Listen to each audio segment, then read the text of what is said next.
Well. Back at it again, my viewers and subscribers. It's the morning after another defeat. Once again, it seemed as if Australia and West Indies were playing on two different strips. Yes. Boy, it was difficult to watch, my peeps, but gonna go through, gonna do the recap, gonna call it as how I saw it. Before we get into the scorecard, I want to say a big shout out to all those who were able to tune into the live.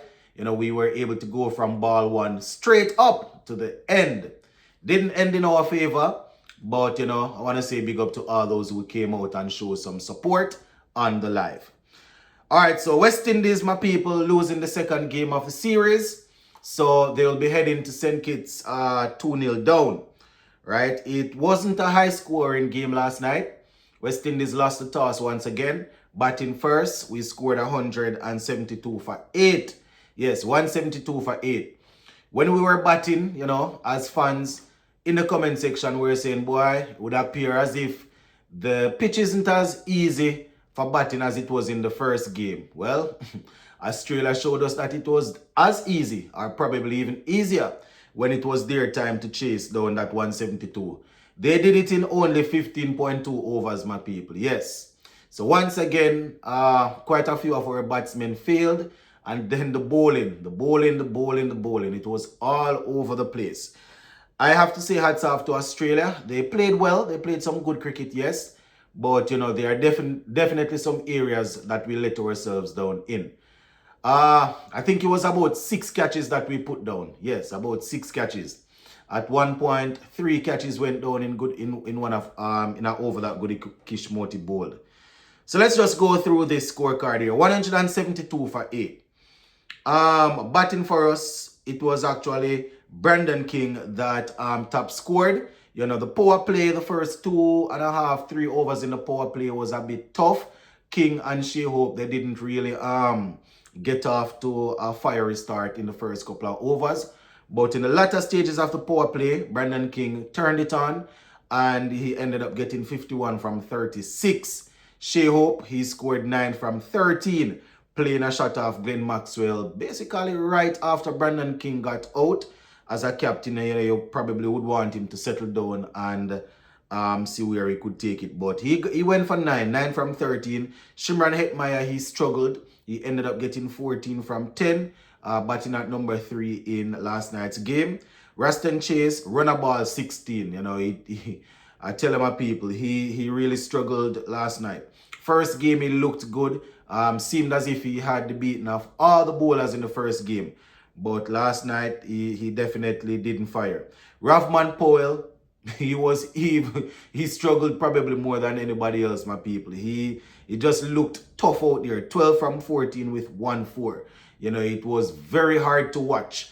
I mean, when Russell was there hitting a couple of sixes, Ravman Powell was there hanging around, but it just didn't work out. When it was time for him to turn it on, he found it difficult. Sheffield Rutherford, another duck, 0 from 2. Andre Russell, he gave the people what they wanted to see with the bat. Didn't finish off, when he came in, we were hoping that he would be able to bat to the end. He entertained the fans 36 from 15, 2 4s and 4 6s, going at a strike rate of 240. But as I said, at the time, we really needed either Russell or Ravman Powell to bat to the end and really score. But, after getting those 36, he wasn't able to go any further. Jason Holder came in and he got out the same way he did in the first game. Same way, right? Dwarshus bowling and Glenn Maxwell taking the catch there. Jason Holder went for 1. Goody Kishmoti, he came in and he basically made sure that we got up to that 170. Right, he got 18 from 9 with 2 6s and 1 4. Azar helping to facilitate Moti. He scored 2 not out, 2 from 2. So 172, my peeps. At one stage, it didn't seem as if we were going to get 150. We finished off well, getting 172. But even though we didn't expect to get 150 and ended up getting 172, did mean that that would be a very strong, good total. Because we didn't start and well, in the middle we didn't do too well. So even though we finished off a bit strong, it did mean that, we were going to end up being able to defend that score. Now, bowling for Australia, we saw a couple of guys picking up wickets. Nathan Ellis getting 2 for 34. Duarcius 1 for 37. Adam Zampa, he got how many? 3 for 29 from his 4. And we also saw Glenn Maxwell getting 2 for 15 from 2 overs. So the Australians not doing too bad with the ball. Now, when it was time for Australia to bat, they opened with Glenn Maxwell. He started off well, playing a couple of reverse shots of Akil Hussain. He ended up going for 12 though. Jason Holder took care of him. Mitch Marsh, he made 21. But then the partnership that took the game away from us, you understand, and brought it home for Australia, Inglis and Cameron Green, both remaining not out. Josh Inglis getting 78 from 33, 7 fours and 5 sixes. Man made our bowlers look as if they weren't even trying, right? Cameron Green 56 from 32, 3 fours and 4 sixes is what he got. Our bowling wasn't disciplined. You understand? The bowlers, they weren't disciplined. I'm not taking any credit away from Australia, but the bowling, my people. We saw some full toss. We saw guys just straight down the leg side, man, just helping it and things like that. And, it was hard to watch, especially the last 30 runs that Australia had to score. It was difficult to watch. It just seemed as if we gave up. We had guys putting down catches in the field. You understand? Let's just take a look at the bowling figures. Akil Hussain, 4 overs, 31 runs.